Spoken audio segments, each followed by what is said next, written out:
ប្រទេសជប៉ុនបានបង្កើតប្រវត្តិសាស្ត្រថ្មីនៅថ្ងៃទី21ខែតុលាឆ្នាំ2025លោកស្រីសាណៃតាកៃជីអាយុ64ឆ្នាំត្រូវបានជ្រើសតាំងជានាយករដ្ឋមន្ត្រីស្ត្រីដំបូងបង្អស់របស់ជប៉ុនលោកស្រីបានបំបីកំណត់ត្រាអ្នកដឹកនាំប្រទេសជប៉ុនដែលគ្រប់គ្រងដោយបុរសជិត80ឆ្នាំ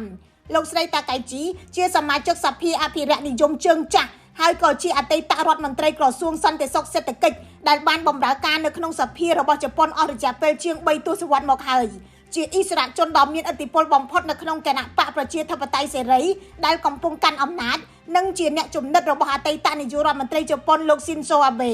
លោកស្រីត្រូវគេស្គាល់ថាជាស្ត្រីមានគោលការណ៍តឹងតែងនិងទស្សនៈរឹងរូសក្នុងតំណែងជានាយករដ្ឋមន្ត្រីលោកស្រីតាកៃជីបានបដិញ្ញាពង្រឹងវិស័យការពារជាតិរបស់ប្រទេសជប៉ុនបង្កើនល្បឿនកំណែទម្រង់សេដ្ឋកិច្ចនិងស្ដារស្ថិរភាពនយោបាយឡើងវិញបន្ទាប់ពីមានភាពមិនច្បាស់លាស់ជាច្រើនខែមកហើយក្រោយការលាលែងតំណែងរបស់លោកនាយករដ្ឋមន្ត្រីហ្វូមីងកូគីស៊ីដានិងស្របពេលដែលជប៉ុនកំពុងតែជាប់គាំងសេដ្ឋកិច្ចចំនួនប្រជាជនធ្លាក់ចុះហើយការប្រឈមមុខគ្នារវាងប្រទេសចិននិងកូរ៉េខាងជើងកាន់តែតានតឹង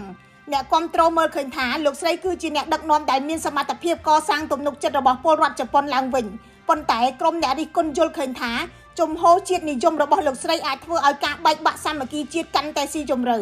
ពិភពលោកកំពុងសម្លឹងមើលការផ្លាស់ប្ដូររបស់ជប៉ុនក្រោមការដឹកនាំរបស់លោកស្រីតាកៃជីយោងតាម Japan Times លោកស្រីតាកៃជីបានរៀបការជាមួយអតីតសមាជិកសភាលោកតាគូយ៉ាម៉ាម៉ូតូនៅឆ្នាំ2004បានលែងលះគ្នាវិញនៅឆ្នាំ2017និងវិលមករៀបការជាមួយគ្នាម្ដងទៀតនៅក្នុងឆ្នាំ2021ខ្ញុំរស់សុធាពី News Today NTTV